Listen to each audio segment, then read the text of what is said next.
Welcome to At Work With, where I sit down with industry leaders to get real about their career journeys.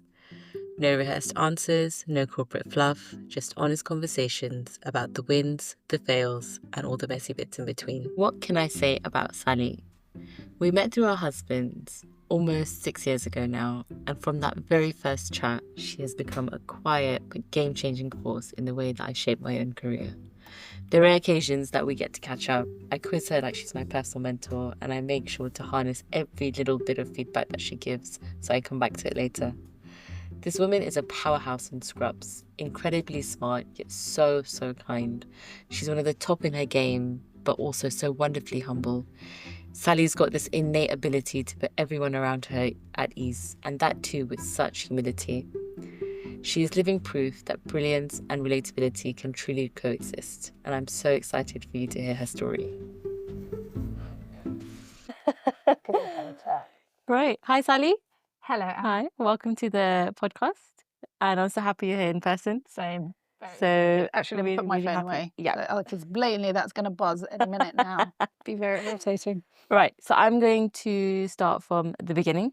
I'm going to ask you a very obvious question. Sure. Why medicine?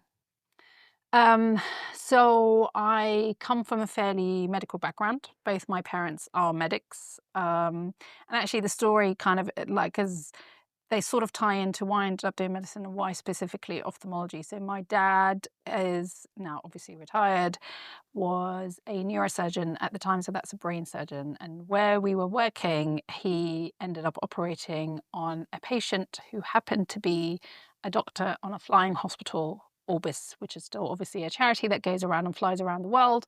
Wow. And it's a portable operating theatre. So they, stop off at different places where they can do charity work and go off. So as a thank you, they got him a picture of the plane and everybody signed it. And then it used to sit in his office. And I just was like, this is the best job in the world.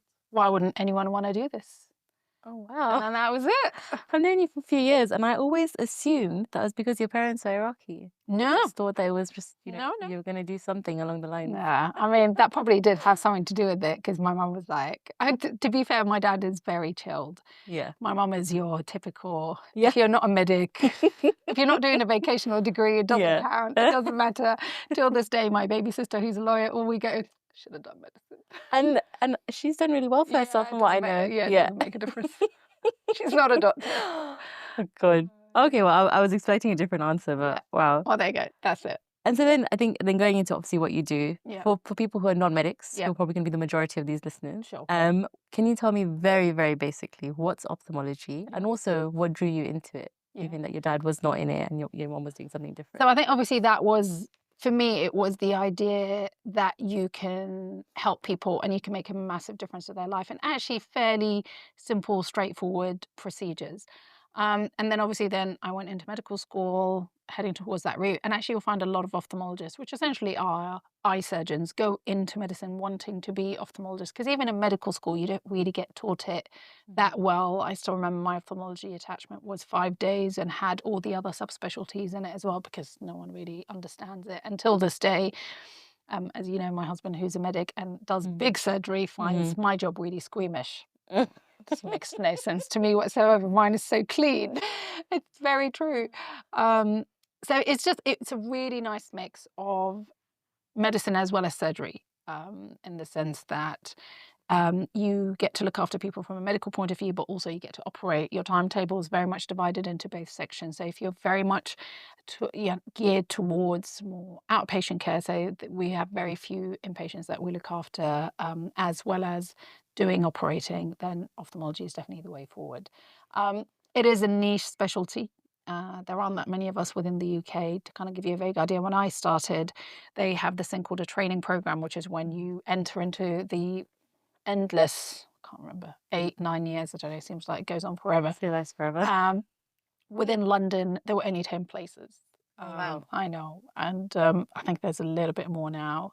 And I think across the country it's like 50 in total. Ophthalmologists get trained every year, whereas, if you look at all the other specialties, there's hundreds and hundreds and hundreds. So it's massive disparity in terms of numbers. In your last, I'd say, almost 2 decades, has that changed from when you started? I think there's more of them coming through. Because I think, again, there's a lot of aging diseases that are related to ophthalmology, so there's a bigger demand. But the kind of the way, and I think that applies to everything, the way the training is working now, it's very different. And it is exactly 20 years since I graduated, which is, I know, a lifetime.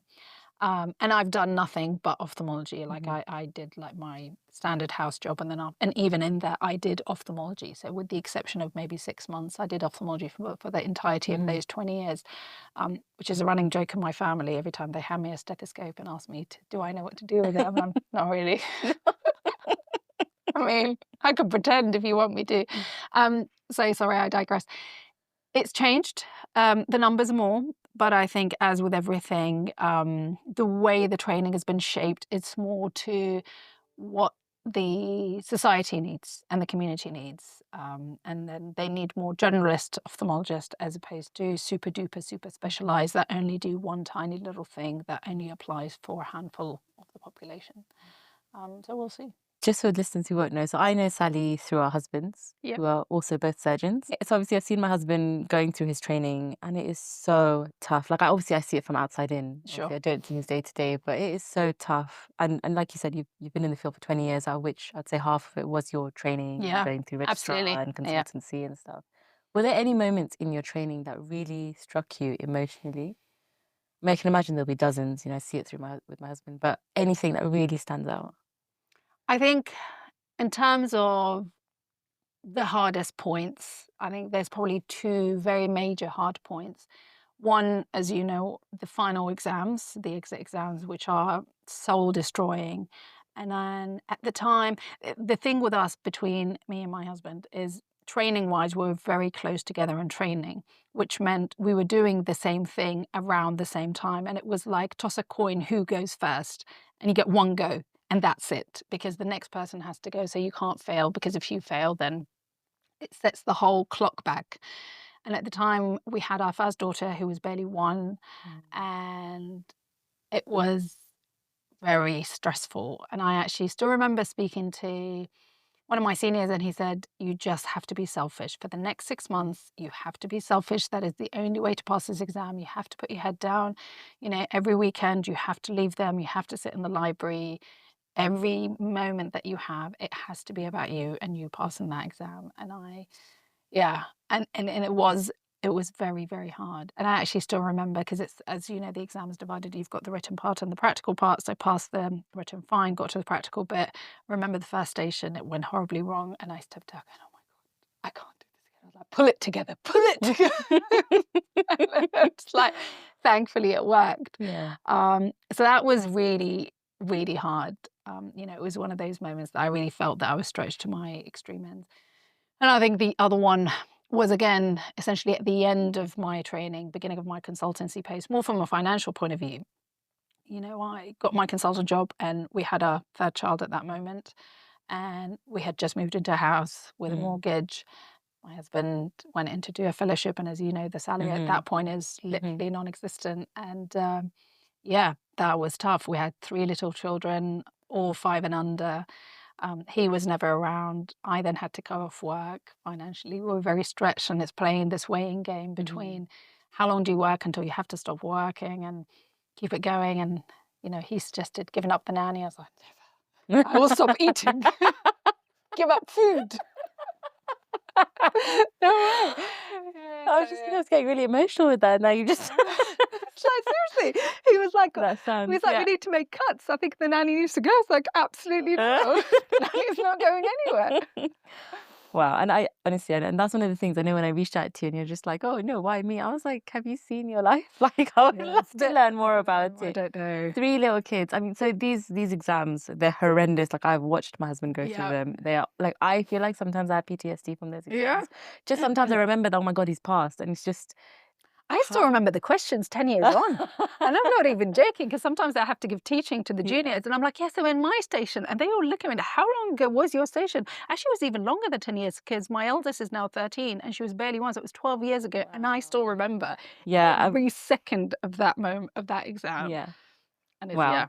Wow. So I guess coming out of your training, consultant, when you look back now Yes. at that time, or when you just look back in general, what would surprise your younger self, or maybe you like 12 years ago, 13 years ago, about where you are now? I think ignorance is bliss. It's definitely the it's the not knowing. It's when you live in this idealist world when, your life is very much a tick box exercise. And I've so moved away. I mean, that's the big lesson that I've learned from myself of, okay, I'm now going to graduate, tick. I'm going to get married, tick. I have Mm. child one, child two, child three, tick, tick, tick. I was thinking four, but my third one definitely took that out of the equation. There's no option of going again. And I'm literally just spending so much of my life ticking these boxes. I literally spent 10 years not really enjoying any of it that Mm. much. And also putting so much pressure on myself and my surroundings and this need to continue ticking this like if I had known before I started what I know now, I don't know if I would have done it the way I did. I mean, it's great and it's all worked out. It's been wonderful, but it's put on massive strain. And you don't realize the amount of strain that it puts on you until you're on the other side, Mm. and then you stop this rat race. And I literally spent 10 years doing everything in that 10 years. I don't actually remember much of my 30s. They were all spent either getting a job, finishing a job, getting pregnant, giving birth, doing exams, trying to apply for a consultant job, and then trying to fit the rest of the world in between. And you're just constantly Sounds so intense. yeah. And not really, I'm not sure how necessary it really is in hindsight, but Do you think a lot of it was because of the environment that you grew up in? yes, 100%. No two ways about it. My mom is a wonderful person, but she is very type A, very driven. Till this day, I don't know how the woman has the energy to fight so hard. And she has 4 kids. So every time Mm. I used to complain, she's like, I don't know what you're complaining about. I had one more child than you, and your dad was never around. So I was like, all right, I'll stay quiet. And that's the example that I grew up with. So it was like, well, this is what you The do. societal norms. It's like this is Yeah, this is like the done thing. yeah. Even though actually, to your point about the societal thing, looking around me in terms of my colleagues, I was the first person that did all that stuff. I was the first person to get married, start having children, do all the exams. It was all, Mm. but within my own internal bubble, it was, well, this is it, you Mm. know? And how much of that do you think came from the fact that, we're like second generation, third generation immigrants, and you kind of just have that, you have to do something with your life, I think right? so. Yeah. I Like think, yeah, there's no option as in well, so you there have is to. no option. No, you're right. There's no plan B. Yeah, Yeah. It yeah, is literally, this is the plan, and this is yeah. the plan that And you're a going to very stick to. structured, like you Yes. said, vocational careers. Yeah. Like when I was leaving my job I had my first graduate job at Jaguar Land Rover, and I'd gotten Amazon. When I was leaving, my dad was just like, "Why are you leaving? Like Yes. it's such a good job. Why are you moving?" Like he couldn't understand that. Yeah. Like you have to just Yeah. Try something try else. something else. And he's Yeah. just like, "But you have such a secure job." Like I Yeah. don't, Yeah. Yeah. understand. Oh, no, that sounds quite intense. And I remember when we used to speak about just stuff you'd said around sometimes you'd be getting up at like 3, 4 in the morning Yeah. to go pick your nanny up. Yeah. That conversation has stayed with me till now, and I'm Yeah. just like, oh my God, I know, like, and again, in what are you hindsight, telling I just me? think, really? Was that really necessary? Yeah. Yeah, because I'd have to I have to be at work at 7:30. It takes an hour and a half to get there. There was no way the nanny was going to get to us before 6, which meant that I have to wake up, get everything ready, go pick up the nanny, bring her in time for me to get there at work. And it's just like, Wow. yeah, there was a couple of years of that, and that was, yeah, not fun. And again, you just think, I'm not sure it was really necessary. Well, now you're on Yeah. the other side. Yes. So now looking at this Done. side, it's done. We can Finished. reflect back again in Yes. 10 years. What does a typical day look like for you now that you've gone exams, consultant? Yeah. You seem set, like from an outside in, you Correct. seem set. Yeah, it is. It is more settled now. It's a crazy timetable, but it's a set timetable. The variables are much less, and I guess not so much the targets and the tick box checklist. I mean, that always exists, but it's less. I have more. I feel like I have more control over it. That I can now say everything else now is. I don't know if it's the same with you guys. When you look at a job applications, you have the essentials. Yeah. These are the things that you definitely have to have, and then you have the desired. Yeah. I'm at the desired stage now. Oh, nice. Yeah. So I can say, actually, I'm all right, and I don't really need to do this. And that Yeah. is one thing that I have learned over the years. Because again, I'm sure it's the same with you. And I hope, touch wood, good at something, and when you are good at something, people just keep putting more and more on you because Mm. you're good at it. So Mm. actually, it makes their life easier. And it took me a while to figure this out. That actually, it's not because I'm good at it; it's because it makes their life easier.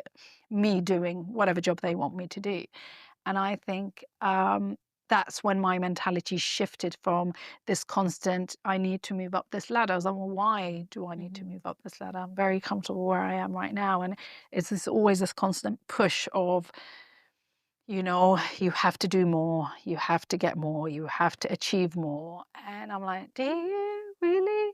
And part of it, I get there is a life expectancy as always with any job. Mhm. I'm probably at the prime, and maybe I've got another 10 years before I become the real old generation, and I'm the old school. I mean, that's just the way life goes. And yes, I can understand the need to try and get as much and maximize out of this period as much as possible. But I think after spending 10 years in such intensity, I just think I have nothing to prove. And that's the nice thing. And I think, again, that comes with age, not just with It must be a experience. constant battle. So again, like I can only really Yeah. draw on my husband's experience because I Yeah. watch him go through the process, Yeah. and I feel like so we have the same in corporate, but ours is there's less pressure because if one place doesn't work, we can go to another place. Yeah. I think for you guys, if the NHS doesn't work, Yeah. You're in a bit of kind of trouble. yeah, you gotta like you don't have like hundreds of employers, right? Like we No. do. So for No. us, it's much easier to Yeah. like dip in and out. I think it's the other thing is that tends to happen when you become a consultant. It's not just your day-to-day job. People expect you to do more. Mm. So you're now starting to take on extra roles, whether it's from an educational point of view, training point of view, management point of view, leadership, governance, etc., etc. So you can't just turn up, do your job, and leave. Especially if you're working in a teaching hospital, the expectations are higher, which is why every time you have an appraisal, the question is, well, what have you done this year? What's your personal development plans? I'm like, personal development plan is just survive another year. I don't know why that's not good enough. Evidently, that's not the right answer. And it's just trying to get that balance and being comfortable saying, actually, I'm all right. I don't need to move up this ladder. And that's wonderful that you've got that. Do you find that it's a constant battle? 'Cause sometimes I feel like even with me, I'm like, yeah, I really want to do that, and I'm like, if I do that, I have to Yes, leave something else. correct. And I'm continuously battling with like wanting to have a family life, but then Yeah, also wanting to do more yeah. at work. I can't do both. No, So what if I do one thing, I have to leave the other, vice yeah. versa. It is this constant compromise. I mean, I have to say I'm quite lucky, and again, I don't know if this is my mum, it's genetic engraved in me. Um, I never quite had the mum's guilt.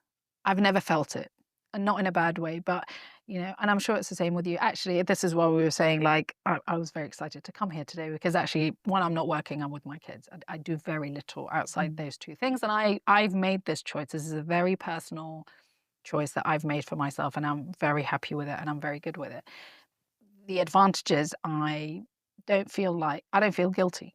I actually think, if anything, it's given them a chance to have a little bit more independence. And I think that, how you said there's moments that stick in your head. I still very clearly remember after COVID, because obviously I was still working, when the kids were going back to school for the first time. It was at the drop off. My kids were still quite small. They were all still in primary school.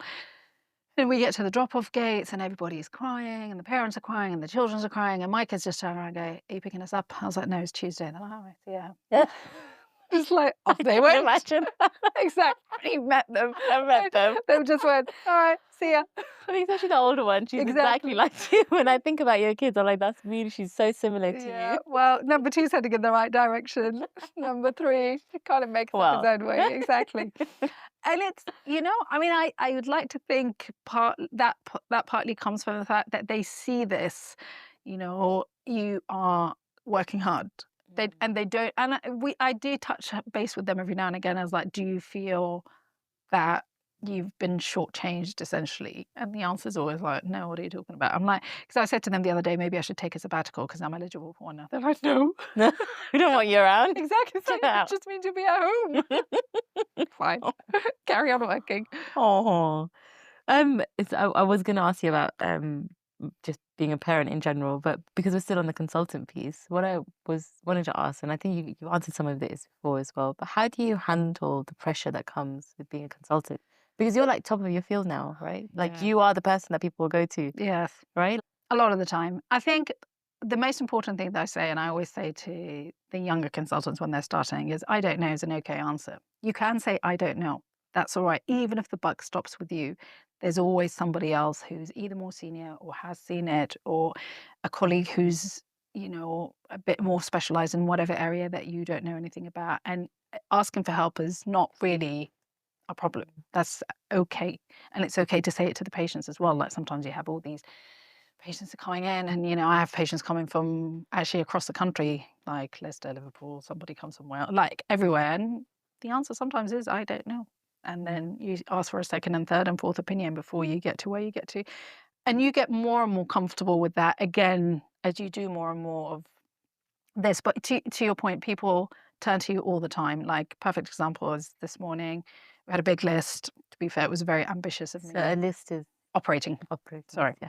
It was very ambitious of me to put. So I'm ultimately in charge. It's my name. I get to decide how many cases go on, what happens, what doesn't happen.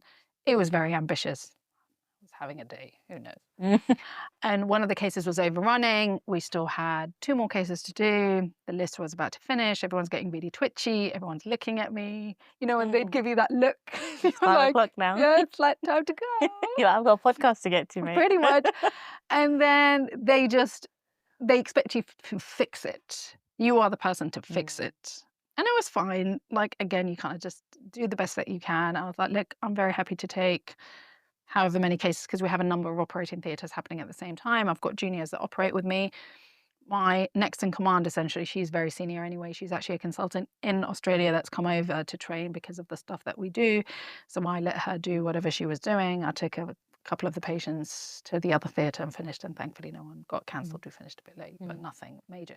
But that happens all the time. But I guess with the pressure, I guess in your field, Yeah. is if I do something wrong, Yeah. we lose money, or we Yeah. might lose the resource. If you do something wrong, Yes. that's like life-changing consequences, Absolutely. right? Yeah. So that is a different type of pressure. Like that's not it's right. comparable to any other No. job, right?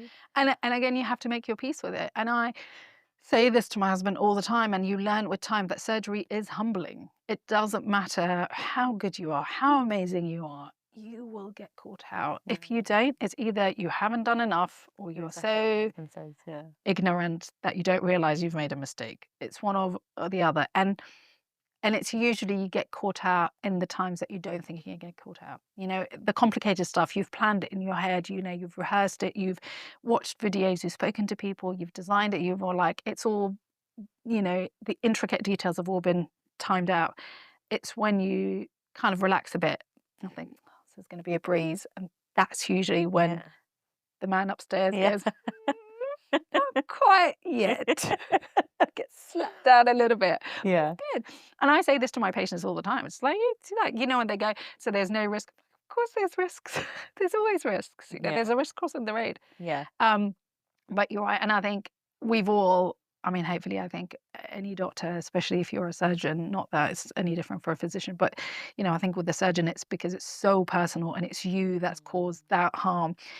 I've had endless nights where I just didn't sleep and replay it again and again in my head. What happened? What went wrong? What can we do? How can I fix it? And, sometimes with the best will in the world and with everything that you do, that will happen. And, I have a number of patients that have been with me for a number of years where that has happened. And it's sad and devastating, but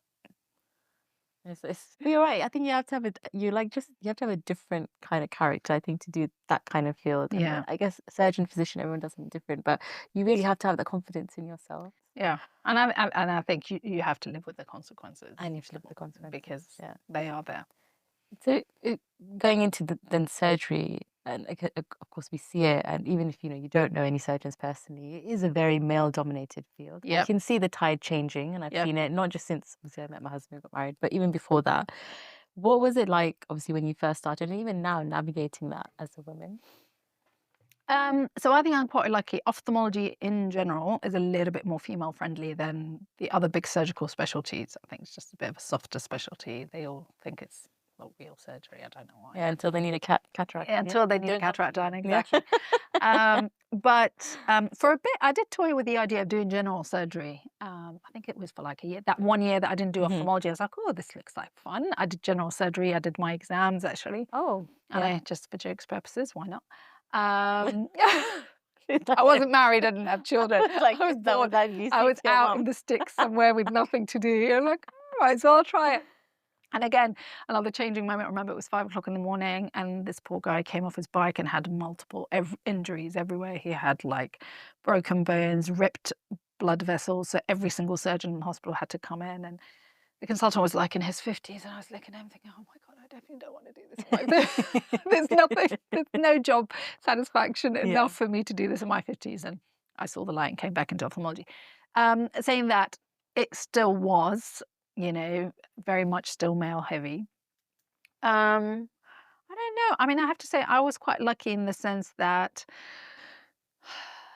I'm not sure if one of the guys used to say to me, I emitted "don't mess with me" energy from day one, apparently. I was nice, but you knew not to cross the line. And I always kind of like kept it very formal. I never tried to, you know, again, yes, you can have close friendships at work, but I think you do have to be a little bit cautious of just that line of where do you cross between professional and unprofessional. And then, you know, you're working with these people in close quarters for long hours, day and night. And it's hard, you know, it can happen. And it did happen multiples of times, even around me and at work. And I think I was very lucky because I was very grounded from the word go. I obviously had my husband as well. So then again, I remember like turning up to this one hospital, and then the senior fellow at the time was known to have a certain reputation, shall we say. I know. And so on day one, I brought my fiance at the time. This is my fiance. And he still quotes that story every time we go anywhere. He's like, there was no room for error. It's like, this is my fiance. I'm getting married next month.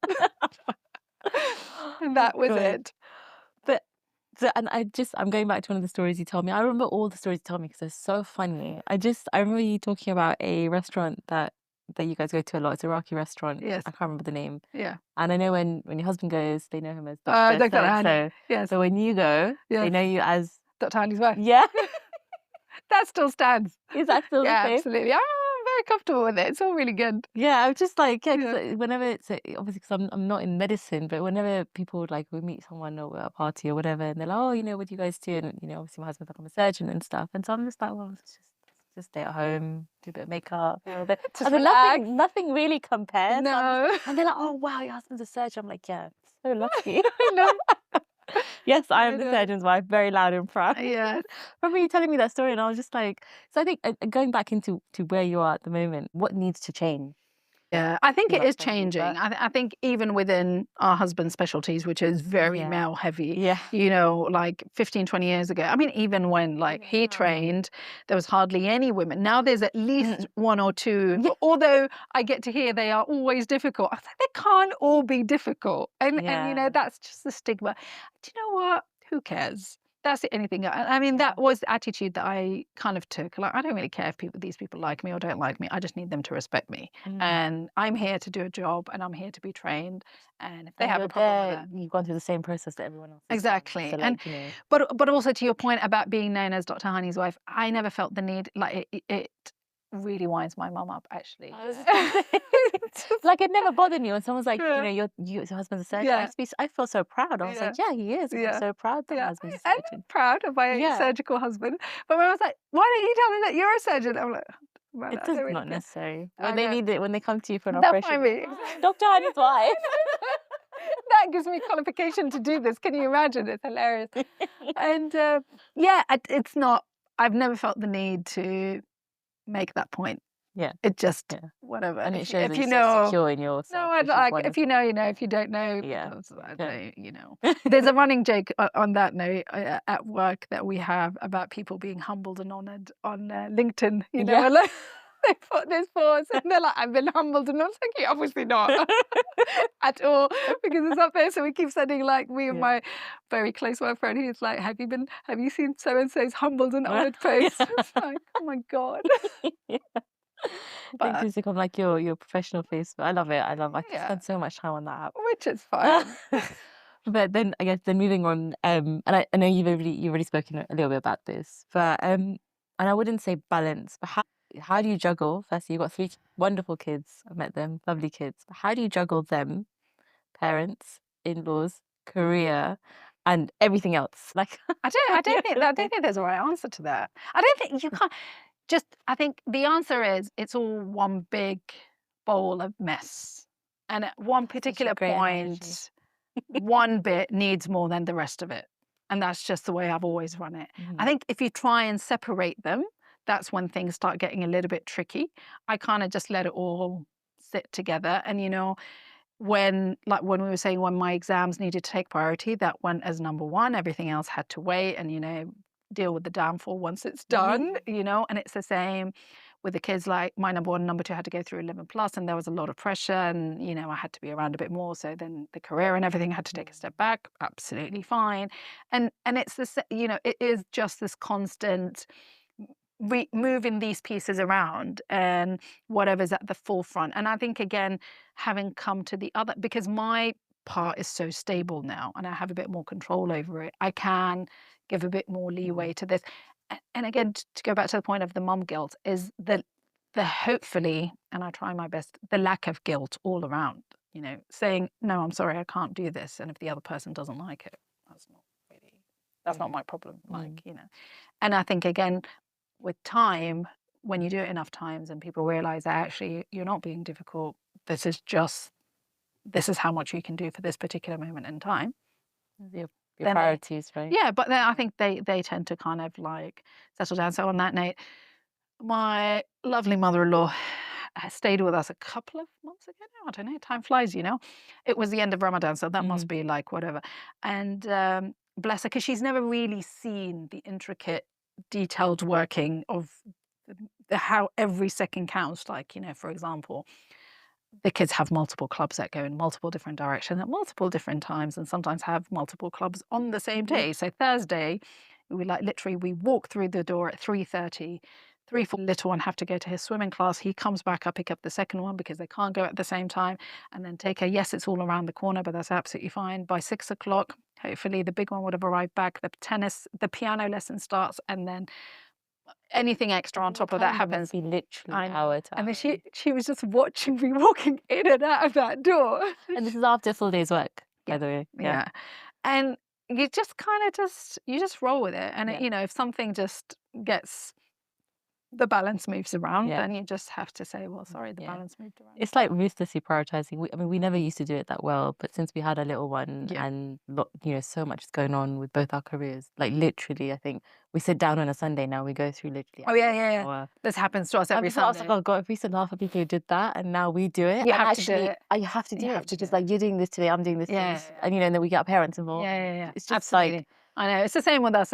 But it's brilliant. Like, I love it. We sit down on a Sunday. It's like, is it a normal week for you? Because now all the races out. Exactly. So like, is it a normal week, or is there any extra activity at any particular moment in time? And any little thing can just like throw it all off, tips right? it all off. Yeah. Literally, the one thing, just like, it's all out of the equation. Good. And I think it's learning to live with that chaos as well. The uncontrolled, like the running joke in our house, like when the kids, like today is Tuesday, they'll ask me about Sunday. I'm like, Sunday? My God, so much is going to happen from now till Sunday. I have no idea. So like when you like send me a message when we had to reschedule, I was like, absolutely fine. Yeah. Like I'm so used to like shifting things around. Like blocks. Exactly. Right? Like, okay, so this has moved out. Okay, that's freed up this time, so I now can move this and put it into here, kind of situation. But on that note, sometimes it does get exhausting because you don't have a minute where you can just No, it's true. We've had a couple of months like that, so now we're like, I purposely put like blocks in our diary to like, we're not doing anything. We're literally just going to stay at home. I mean, we're busy because we've got a 2-year-old to run after, but still we've stopped. Like, I think what I realized, stop saying yes to everything. Yes. Before, pre-kids, it's just like, we'll do that, we'll do this, and now it's like, no, I need to sleep at some point. Yeah. And you have 3, so what support systems do you think have made the biggest difference in trying to manage like wonderful chaos? I think my nanny's wonderful. We've had the same nanny from the You're not first getting rid of one. her. She's not going anywhere. She's part of the furniture. I've told her, she keeps threatening to leave because they're all at school now. I'm like, where are you going? What do you like? I'm like, how can you leave us? It's too late now. Yeah, and I've said the hard bit is done. We've done all the nappies and the sleepless nights and the vomiting and the sickness. I'm like, you just come to chill. What's the big deal? Because I remember when my little was starting school, she was like, I mean, what am I going to do during the day? I was like, I don't know, go for coffee. Yeah. But you're staying. Yeah, I was like, why are you complaining? What makes you think Yeah. that she's going to be with you long after the kids leave? Yeah, she's staying, Yeah. you know. I thought there's, again, to your point about funny stories, I remember having this exact conversation with one of my anaesthetists. So obviously, as a Yeah. surgeon, you always have an anaesthetist that you work alongside. And then he's like, you know, I was doing this list and the surgeon just burst into tears. And I thought something has happened with her husband and she was getting divorced. And she was like, no, the nanny's leaving. I was like, oh no, I completely understand. It's like, I would be mortified if my nanny decides to leave. Yeah, so Oh, good. as well as knowing that we have the extra support layer. And I think this is the conversation that Honey and I had at the beginning, because he was saying when we just had the one, he's like, well, why do we need anyone? We'll just share, like she'll spend half the time with my mum and half the time with your mum. And I was like, this is a lifelong commitment. We're not talking a couple of weeks, a couple of months, a couple of years. This will be our life forever. This is it. This is never going to stop. We will always be like this. I'm sure you know this from a financial point of view. No one can really survive on one salary unless you're some kind of like, I don't know, maybe you're VP. I have no idea. But do you see what I mean? I mean, this life is so demanding. Yeah. And also, why risk it? Yeah. Like, life is so risky, anything can happen. To simply live on one side, why would you ever do that? And I worked too hard for me to give it all up. So I was like, no, we have to have an independent of all parties, a support system. Everybody else can step in if and when needed, absolutely. Very true. But yeah. and I also didn't want to put that extra strain on any kind of relationship because it will take its toll. Like as wonderful as anybody is, after a while it's gonna, you know, And we also think about like our parents getting older. Yes. And for them, a grandchild should be like a joy. fun thing. And hobby. It's not like, oh, I have to drop and Yeah. pick and Yeah. do this and do No. that. Yeah. It should be somebody that you spend a bit of Yeah. fun with. So, Yeah. you know, it's good to know that we had the extra layer if we ever needed it. You know, on the days that we're sick, you know, somebody else will come in, or like when we first all settling in, they will just pop in whenever just to make sure the nanny and the baby's okay. But you know, after that, it was touch wood. Yeah. It's fine. They're on the other side now. But she's staying, so Yeah, she's not going. So build her an annex soon. You mentioned this before about, obviously when you're not at work, you're spending your time with your kids and stuff. But when do you switch off? When do you do something for yourself? Or when do you find time in that chaos? In that chaos. To do Well, I've just something told you about that very to odd do occasion where I ended up in a fancy gym and I was so Yeah. like by my excitement about the coffee is so rare. I just don't understand it. I think for me, the time off comes when I do any kind of exercise. I make a conscious effort to do that. I think it's a double whammy. I've kind of now got it built into my system that I need that dopamine hit that comes from exercise, and B, it's my time out. You know, yesterday, like we went to my mum's house. We spent too long sitting around a table because this is what we do. The adults sit around the table. The kids just run up and down the stairs with, I don't know, 5 hours, 6 hours, I have no idea. And I got home, I was like, all right, I need an escape, and like found a Pilates class somewhere and then ran off for like an hour. It's like, you're fine. You'd like, I was telling Hannah, you've had the day off. Yeah. You can spend a bit of time with them, you'll be fine. That's probably the big thing. I think as they are now getting a bit older and a bit more independent, again, the kind of the scales are shifting. They sort of need me more and don't need me more. They need me more from a emotional support point of view, as we see, much less from a physical point of view, which gives me a little bit more time because now they want to do things independently, a bit more time spent with friends, play dates, so on and so forth. So then, it just gives that little bit of breathing space. Yeah. And they also come back to like support systems and stuff. You need to be able to do something for yourself. And I always think that like university, you work so hard in your career as well, but you also need to do something for yourself so you can show up better at home. Yeah. I think that I took a whole year off for maternity and I was really happy with that decision. But I think near the end, I started just going nuts. Yeah. I didn't know. And I remember when I came back to work, it took me a good 6 to 9 months to settle back because I didn't even know how to write an email again. Like I was just so nervous. Yeah.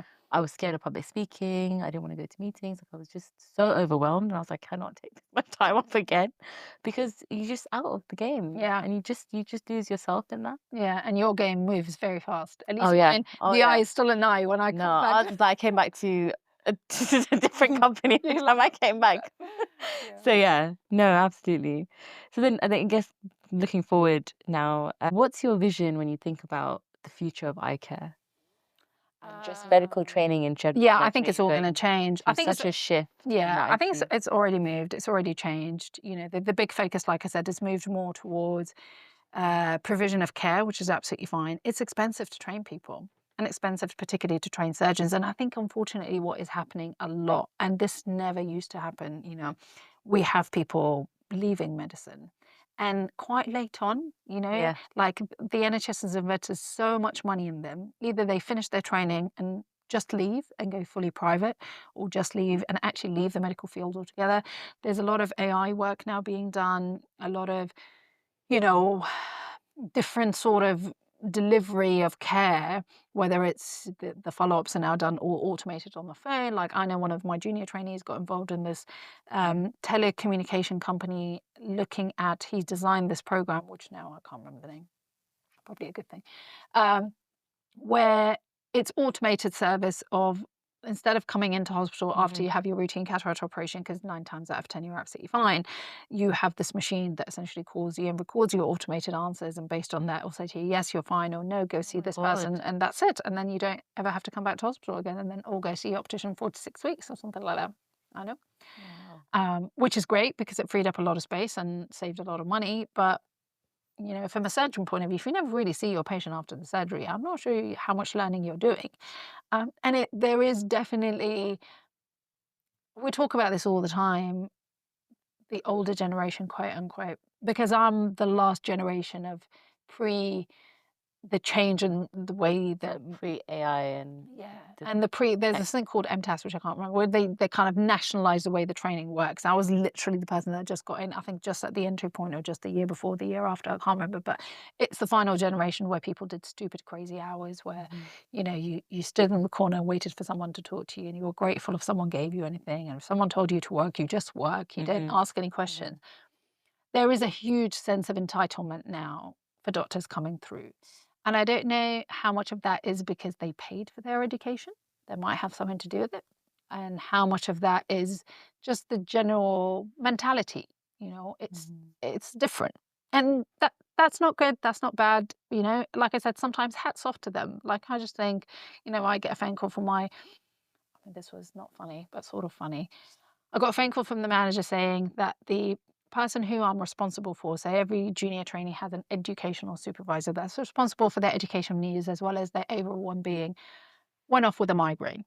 Occupational health said he can't come back to work until I call him to make sure that he's okay to come back after his migraine. Well, it's a migraine. Is that the doctor in you speaking or the Iraqi in you speaking, Sally? It's all of it speaking. It's a migraine. And I called her, I was like, are you joking? She's like, no. She's like, he can't come back to work. Actually, the funniest story was one of my other trainees. Oh, God love him. He's now a consultant somewhere else.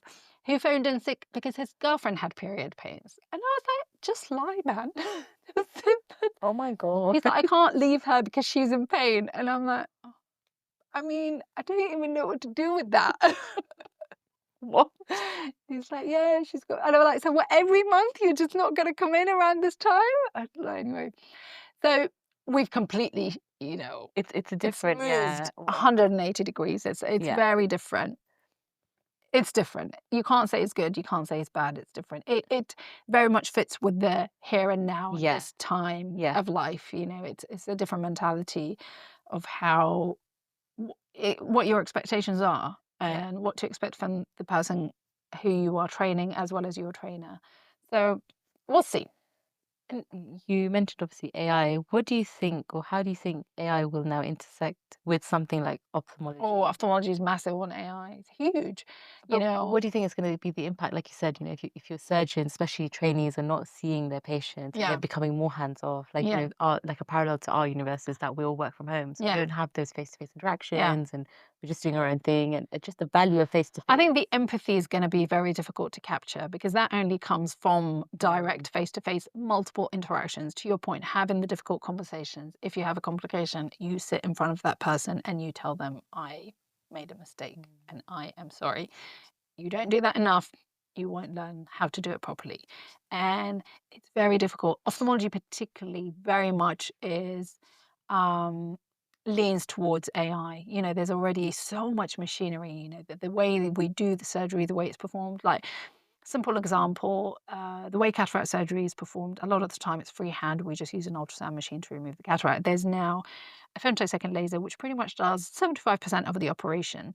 And a lot of the junior trainees have never learned to do the original way, so they don't know how to do the original way. So that skill set is already being lost, and that's only going to continue. And that's not built into their training to do it. Not anymore.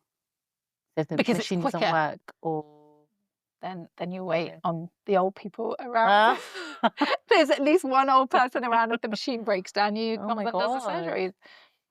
Yeah. That's the way it goes. I know. And then I just closing off on ophthalmology. So I know that obviously you work in a teaching hospital, and I was obviously reading your biography, had 20 plus trainees. How are you supporting and mentoring the next generation of doctors, given such a change? Because it's a different environment for you. Correct. You're also learning. Yeah, I am always learning, and you're right. things. So it's very, so you've got the direct contact. So when you are in a teaching hospital, you have junior trainees rotating within your clinical setting. So under your supervision, they learn to operate as well as see patients in the clinic. And I try and embed as much of the ethics of what we're doing as well as the clinical aspect, because I think the clinical aspect anyone can teach you, but also the ethics of what it means when you are doing something. It's like you've got to remember, under this drape, it's not just an eyeball, it's a human being that's going to have to live with whatever it is. If you just do one stupid thing that you think is going to be absolutely fine, they will have to live with it for the rest of their life, even if it's something as the cut that you make is not very clean and therefore the eye feels gritty, and it feels gritty forever. Like, imagine having a gritty eye for the rest of your life. It's not exactly fun. It could be a surgical success, but this person's going to be miserable. So you really have to really think about what you're doing and how you're doing it, to an extent, because obviously you don't want the pressure to be so high that you never get to operate because you're so scared of something going wrong. And I think the big things that I've loved, I've always enjoyed teaching. And I've enjoyed people coming back and saying, I still remember you taught me how to do this. And the other day, and this is when you can tell you're really old, I was presenting at some meeting, and the guy that came up to me that I was told to introduce me said he was my medical student a zillion years ago, because he was like, you were pregnant. Sure. And he was like, and you were so nice to me, and you taught me how to do this. And I'm like, he was like, do you remember? I'm like, sure. Don't remember what I had for breakfast, but okay. You know? And I always want to leave that impression. And I just want, and it's the same with my kids. I always say to them, it's not that hard to be nice. And you might be the only person that's being nice to that person on that day, and you just leave them with that particular point. That whatever else, it will come. And you will be the person that might change that person's life's trajectory because you were so nice to them. And this happened to me. The reason why I went into my subspecialty is because I'm now lucky enough to work with her. One of my colleagues, she was a person that I aspired to be like, she's so amazing. How does she do it all? And now we're like, best working friends and like really good friends afterwards. Yeah. And that one person will change your life. And that's like, And it's a whole generation. Yeah, and it won't really take that much effort. And it is, you're right, it is a whole generation now. Like the new consultants who are not really new, that have been there for like 5+ years, I've trained them all. Yeah. They're all my babies at some particular point in life. It's very bizarre. So you've taken that, obviously you've taken what you had and you pay it forward, right? Yeah. Which is wonderful. Oh, amazing. Right, we're in the last segment now. So this wasn't in the show notes, but we're going to do a quick fire round. Sure. And it'll be really quick, fun questions, but very fast. Go for it. I don't know how fast my brain translation, how I pronounce things. Okay, right, ready? Yeah. Right. Makluba or dolma? Dolma. Hot tea or coffee cup? Coffee all the time. No Iraqi tea? No, man, coffee. What's it called? Kawa. What is it? Yeah, kahwa. Yeah, Kawa. very Yeah. good, No, I heard it when I was in Iraq. Very good. One word to describe being a parent. Adventurous. Your guilty pleasure on TV? Oh, I don't really watch that much TV. It's terrible. I don't have time. I don't have, I knew you didn't watch TV. When I was picking the question, I was like, I don't think they watch TV. And No, I was telling my husband, like, I used to watch Friends a lot, if it helps. I love Friends. Yeah. Okay. A smell that instantly brings back childhood. Orange. The peel, orange peel, because my grandmother, it's a very bizarre Iraqi thing, used to do two things. We used to have orange trees, and actually, I don't know if you've ever done this, if you take the leaf of the orange tree and squash it between your hands and rub it, you release the orange smell. Try that the next time Never you're been anywhere around near an an orange tree. but And then she used to put the orange peel on the stove and essentially burn it like incense. oh, I know. okay. So, Well, yeah. if very I'm ever odd. around an orange tree, Yeah. I'll come visit you guys in Iraq. Come hang out on an orange Come tree. to your grandma's house. In fact, I did that once on holiday, and my friend's like, "What the hell are you doing?" It's like, "Look, it smells like orange." I'm like, "Of course it smells like orange." My fun fact. Yeah. Text you'd send your 25-year-old self. Take it easy. One Iraqi phrase you find yourself using all the time. Inshallah. All the time. Which means God willing. Yes, right? exactly. Yeah. And then my kids are like, "Oh no." That means a no. Yeah, that means inshallah, Mama. We'll see. We'll see what happens. Yeah. So this question I put in before, obviously I found you've been talking about your mum, but this question I didn't know. But most mum thing your Iraqi mum says. Oh, what, my mum? Your Iraqi mum. Yeah. Oh, why are you late? I'm always late. What's something you're really good at that has nothing to do with your work? I don't really know. I'm not quite sure. Something I'm really good at. I'm not really sure I'm really good at anything in particular. I think, do you know what it is? I would like to think I'm good at putting people at ease. Yeah, I would agree with that. But I thought you were going to go say running, given you've done the London Marathon like 3 times. 3 times, yeah. I'm not very good at running. Yeah. It's my escape route, literally. Running away from the Running kids. away from everything. Right, final question. Yeah. What's one thing you hope people remember you? I think that's it, just being kind.